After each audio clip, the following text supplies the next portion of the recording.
मैंने तो नहीं आया उसका खालसा जी लावातन मशहूर थे तो नंबर पटे आज 100 साल ਦੇ ਕੋਲ ਆਵੇ ਆ ਕਲਾਸ ਦੇ ਵਿੱਚ ਬੈਠੇ ਨੇ ਉਲਟਾ ਸਾਨੂੰ ਅਟੈਕ ਕੀਤੀ ਨੇ ਠੋਕ ਮਾਰਿਆ ਫਿਰ ਚੁੱਪ ਰਿਹਾ ਕਰ ਆ ਡੇਢ ਹਿੱਸਾ ਮੈਨੂੰ ਸਿਰ ਦੋ ਮੈਨੂੰ ਸਿਰ ਡੇਢ ਮੈਂ ਤੁਹਾਨੂੰ ਥੱਕੇ ਹੀ ਨਹੀਂ ਇਧਰ ਆ ਕੇ ਠੋਕ ਮਾਰ ਦੇ ਚਲੋ ਫਿਰ ਕੀ ਹੋ ਗਿਆ ਫਿਰ ਕੀ ਹੋ ਗਿਆ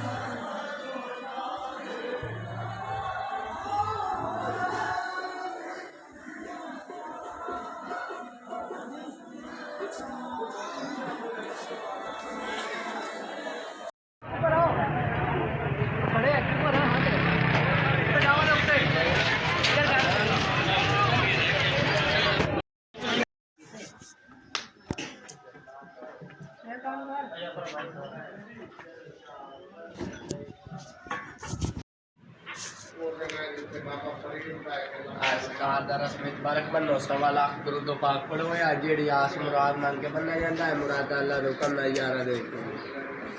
नौकरी का पढ़ाई का औलाद का मदीने की आयत का कारोबार का तंदुरुस्ती का सख्ती का मुसीबत का परेशानी पिछो इस्लाम करो सरकार दे रोड पे जलो शाह कर दें सही इस्लाम खुद ये करके खुद आ गया कोई पानी हो जिन्हें आना मेरे पहले वाली या शका सका वाले शेर फरीद बना लेने पीर फरीद जब खुद खाली कोई नहीं है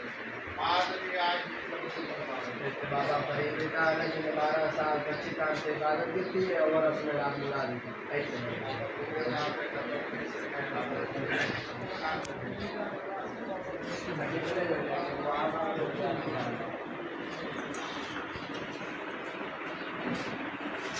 ऐसे